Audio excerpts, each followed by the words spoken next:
What's up, Star Wars fans? How's it going? It's John, and in this video, I wanted to ask you guys, what is the best way to watch the Star Wars movies? What sequence is the best sequence to do it? The reason I ask is because I have twin boys that are 5, and this past weekend was the first time I actually sat them down and started watching the movies.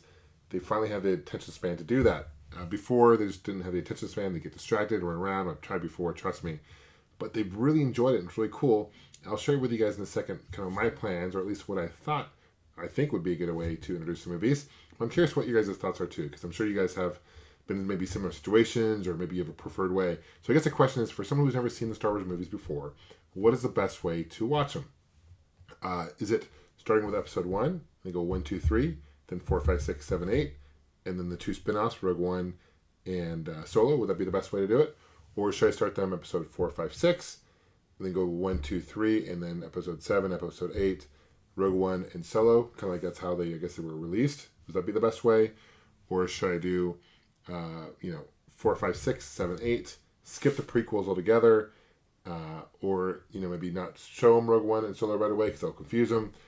I think at the end of the day, what I'm going to do is I'm going to do the way I watch the movie. So I'll do 4, 5, 6, 1, 2, 3, and I'm going to do 7, 8, and then Rogue One and Solo. That's kind of the way I think I'm going to do it with my kids. So far, we've gone through 4, 5, 6, and 7. Right now, one of them, in case you're curious, loves episode 4 the best. The other one likes Force Awakens the best. It's kind of funny.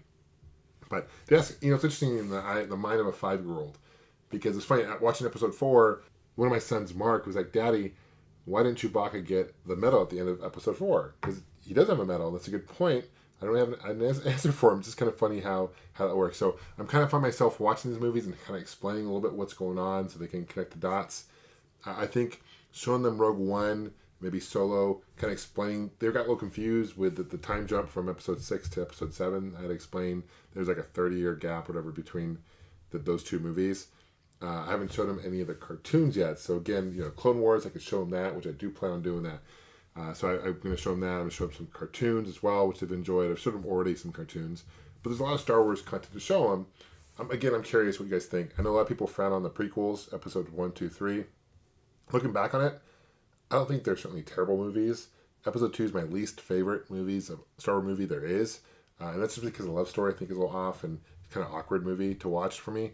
But episode 1, and a lot of people don't like Jar Jar. I certainly don't like Jar Jar. But I think if you talk to people who watched episode 1 when it came out late 90s and were kids at the time, I think I have a fond memory of watching episode 1. And Darth Maul is one of my favorite characters. Qui-Gon is one of my favorite Star Wars characters too. So a lot of cool characters that were introduced. Darth Sidious is really cool to see him come back. Anyway, I'm just kind of curious what you guys' thoughts are. What's the best sequence and best way to watch Star Wars? Thank you so much for leaving a comment below. I'm really curious what you guys see. I'll check out those comments. Thank you so much for hitting the subscribe button.